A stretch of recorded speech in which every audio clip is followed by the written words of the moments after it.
Assalamualaikum warahmatullahi wabarakatuh.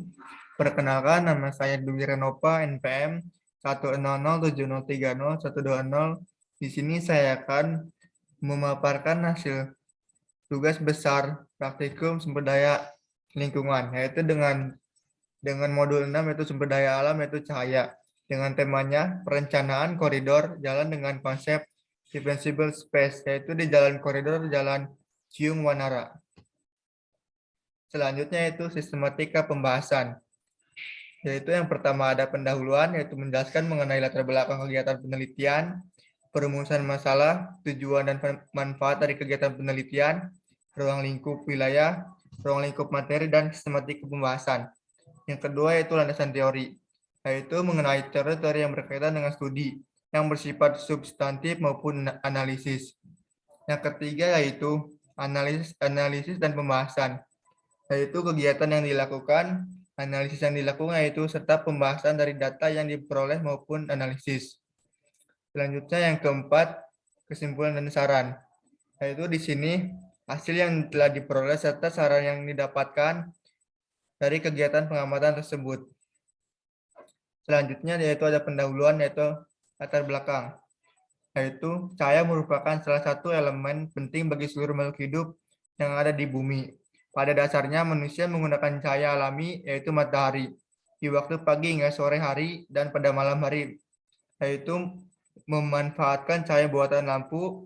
Maka dari itu penerangan jalan umum atau PJU akan sangat dibutuhkan oleh manusia untuk menunjang aktivitas di malam hari.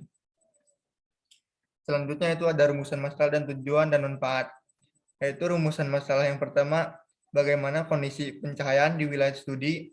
Yang kedua, bagaimana perencanaan pencahayaan di wilayah studi, yaitu di jalan koridor Jalan Ciung Wanara.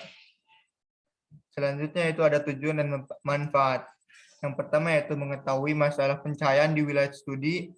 Yang kedua, mengetahui manfaat dan perencanaan pencahayaan di wilayah studi, yaitu di jalan koridor Jalan Ciung Wanara. Selanjutnya ada ruang lingkup, yaitu di sini ada ruang lingkup wilayah dan ada ruang lingkup materi. Yang pertama yaitu ruang lingkup wilayah, yaitu berada di Kelurahan Lebak Siliwangi, RW 04 di Jalan Koridor Ciung Wanara, Kecamatan Coblong, Kabupaten Bandung. Selanjutnya itu ada ruang lingkup materi. Ruang lingkup materi pada pembahasan kali ini adalah mengamati penerangan jalan umum di koridor Jalan Ciung Wanara. Dilihat dari jumlah penerangan jalan umum yang ada serta pendigitasian permukiman, perdagangan dan jasa, masjid, pendidikan, dan ruang terbuka hijau atau LTH.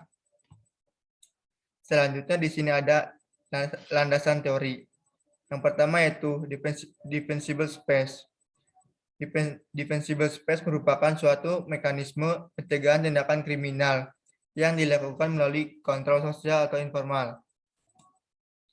Dikutip dalam blog 1981 Dermawan dan Sutiadi, yaitu yang pertama ada territoriality, yaitu teritorialitas, dan yang kedua ada natural surveillance, yaitu pengawasan alami.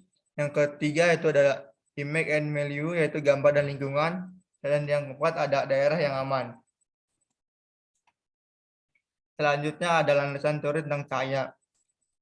Dikutip dalam KBBI, cahaya didefinisikan sebagai sinar atau terang dari sesuatu yang bersinar seperti matahari, bulan, dan lampu, yang memungkinkan mata menangkap bayangan benda-benda di sekitarnya. Yang ketiga itu ada landasan teori tentang instansi penerangan jalan umum, yaitu disebut juga dengan PJU. Nah, itu yang pertama ada SNI tentang pengukuran intensitas penerangan di tempat kerja.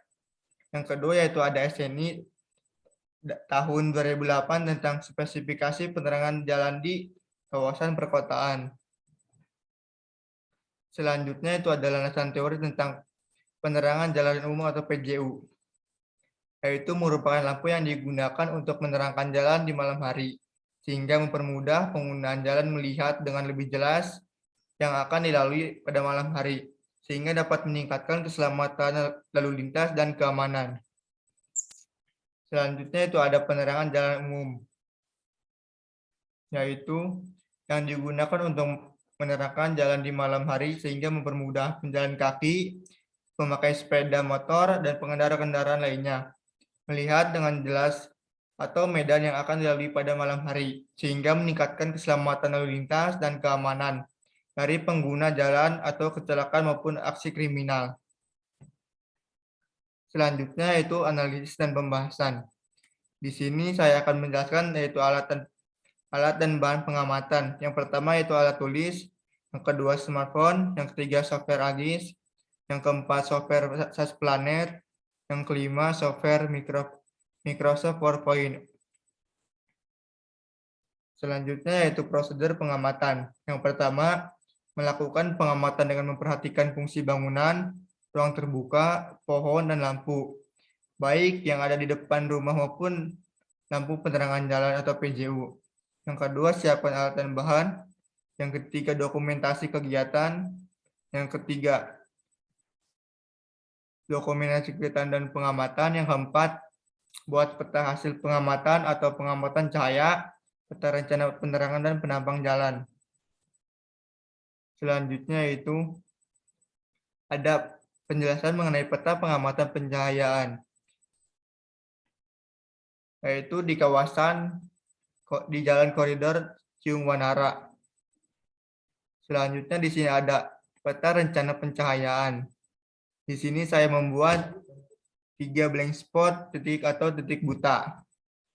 Nah, itu yang pertama ada di Jalan Gang Ciung Wanara, dan yang pertama dan yang kedua ada di ujung Jalan Gang Ciung Wanara. Selanjutnya peta perencanaan pencahayaan di sini yaitu perhatikan mengamati, memperhatikan beberapa jalan dapat penerangan yang cukup.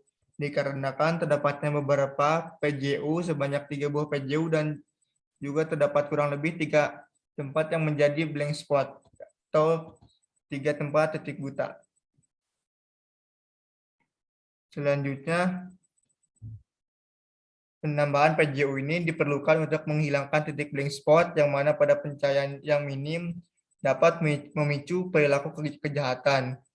Dikarenakan minimnya penerangan dapat dijadikan sebagai celah untuk tindakan kejahatan tersebut. Walaupun terdapat beberapa faktor bagaimana orang dapat melakukan tindakan kejahatan tersebut, penambahan ini sebagai langkah antisipasi dalam mengurangi tingkat kejahatan pada pencahayaan yang minim, yaitu di jalan perencanaan di koridor Jalan Ciung Wanara ini. Selanjutnya saya di sini membuat existing yaitu blank spot yang pertama, yaitu di sini saya mengamati badan jalan, bahu jalan, dan trotoar dan bangunan atau rumah, dan yang paling ujung ini yaitu ruang terbuka hijau. Selanjutnya saya melakukan rencana penataan, yaitu suatu penataan blank spot. Yang pertama yaitu di sini saya menambahkan beberapa penerangan jalan yaitu di 4 titik, dan yang kedua saya di sini menambahkan 2 titik drainase untuk memudahkan pedestrian.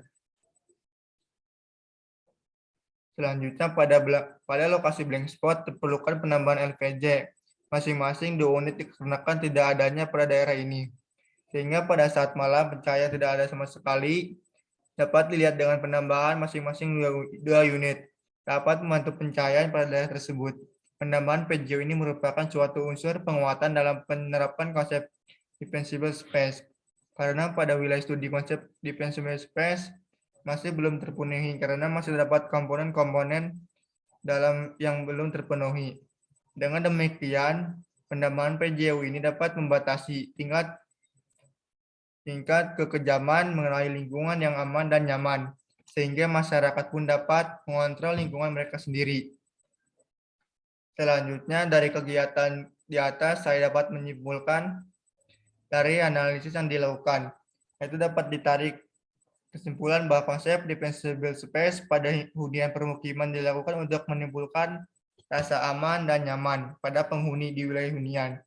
Secara garis besar, konsep ini merupakan sebuah mekanisme pencegahan tindakan kriminal yang dilakukan melalui kontrol sosial informal, sehingga masyarakat dan lingkungan sekitar mengamankan diri dan lingkungannya. Namun desain lingkungan tersebut menyebabkan berkurangnya kesempatan tindakan kejahatan tersebut. Salah satu faktornya yaitu pencegahan akan tindakan kriminalitas dan juga mengurangi angka kecelakaan yang ada di daerah tersebut. Selanjutnya yaitu saran. Dari analisis tersebut, mengenai data saya dapat menyimpulkan 3, yaitu dengan kita memahami suatu perencanaan cahaya di lingkungan sekitar di Kelurahan Lebak Siliwangi, khususnya di Jalan Koridor Ciung Wanara. Kita dapat mengetahui wilayah mana saja yang rawan ataupun aman di suatu tindakan kejahatan.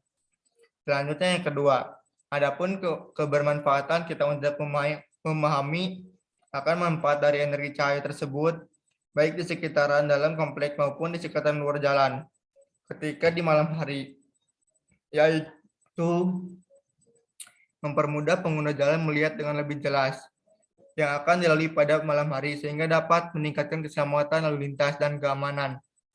Selanjutnya yang terakhir, yaitu dan kita mengetahui kondisi lingkungan sekitar, aman atau tidaknya dari suatu tindakan kejahatan ataupun kriminalitas. Kita harus mampu mengetahui konsep defensible space yang telah dijelaskan di atas. Caranya yaitu sebagai masyarakat maupun pemerintah setempat lebih bisa meningkatkan kesadaran lagi. Akan tetapi pentingnya suatu pencahayaan di sekitar lingkungan Lebak Siliwangi, khususnya di dalam koridor Ciung Wanara, yaitu dengan melakukan perencanaan pencahayaan dan penambahan lampu-lampu penerangan di setiap titik lokasi blank spot atau titik buta, sehingga tindakan kejahatan maupun kriminalitas dapat berkurang. Sekian dari penjelasan tugas besar dari saya, yaitu dengan tema perencanaan koridor jalan dengan konsep defensible space di jalan koridor Jalan Ciung Wanara. Kurang lebihnya mohon maaf. Sekian dari saya. Wassalamualaikum warahmatullahi wabarakatuh.